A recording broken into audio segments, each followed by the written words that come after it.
swasta, tapi rakyat berhadapan dengan negara, dalam hal ini BUMN, itu kurang bisa. Nanti ini Mas Bimo kita kasih tugas khusus saja ini nanti menyelesaikan, karena mantan pimpinan Komisi BUMN 10 tahun di Komisi 6, ini mungkin ditugaskan Ibu Ketua Umumnya ke Komisi 2 untuk menyelesaikan hal ini.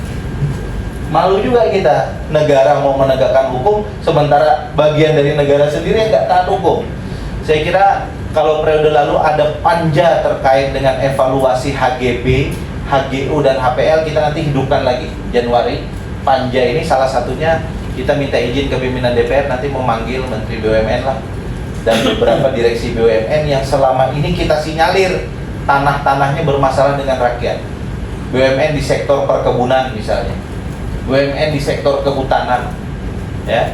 Kemudian BUMN yang banyak menggunakan lahan, yang kemudian mudah sekali kemudian tersulut sengketa dengan masyarakat. Kita akan panggil, isunya bukan hanya HGU sebetulnya, tapi juga ada HGB. HGB itu apa? BUMN punya pelabuhan di atas tanah yang diklaim milik masyarakat.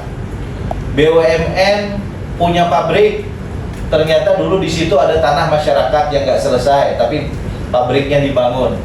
BUMN punya bangunan, ternyata juga bermasalah.